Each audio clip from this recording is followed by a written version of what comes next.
भाजप आमदार सुरेश धस यांनी संतोष देशमुख हत्या प्रकरणाबाबत आणखी धक्कादायक खुलासा केलाय. संतोष देशमुख यांच्या चारित्र्याच्या बदनामीचा कट रचण्यात आला होता असा दावा सुरेश धस यांनी केलाय. यासाठी एका महिलेलाही तयार करण्यात आलं होतं.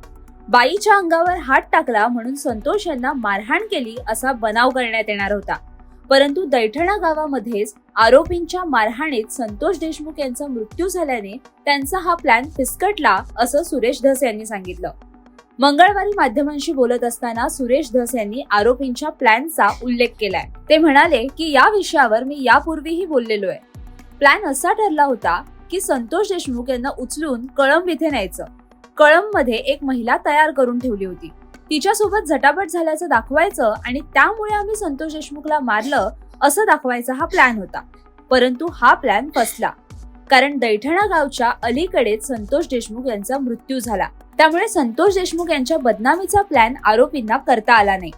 पोलिसांनी बोलावलेल्या रुग्णवाहिकेच्या मागे गावच्या लोकांच्या गाड्या होत्या हे लक्षात आल्यानंतर हा प्लॅन बदलण्यात आला. खरं तर या प्रकरणात संतोष देशमुखांच्या मारेकऱ्यांसोबत पोलीसही तितकेच दोषी असल्याचं दिसून येत आहे. पोलिसांच्या हातात काही गोष्टी असून सुद्धा त्यांनी या प्रकरणात हलगर्जीपणा केल्याचं समोर आलंय. त्यामुळे संतोष देशमुख यांची बॉडी कळंबला घेऊन जाण्याच्या प्लॅन मध्ये पोलीसही सहभागी असल्याचा आरोप केला जातोय. खासदार सुप्रिया सुळे यांनी मंगळवारी देशमुख कुटुंबियांची भेट घेतली. यावेळी आमदार जितेंद्र आव्हाड हे देखील उपस्थित होते. त्यांनी देखील सुप्रिया सुळेंना या प्लॅनची माहिती दिली. त्याही हा सर्व प्रकार ऐकून थक्क झाल्या. यावेळी देशमुख कुटुंबियांनी देखील पोलिसांच्या भूमिकेवर प्रश्नचिन्ह उपस्थित केलंय. त्यामुळे आता ती महिला कोण, त्या महिलेची पोलिसांनी चौकशी केली का, कुणाच्या सांगण्यावरून ही महिला या प्लॅनचा भाग बनली, असे अनेक सवाल उपस्थित केले जात आहेत.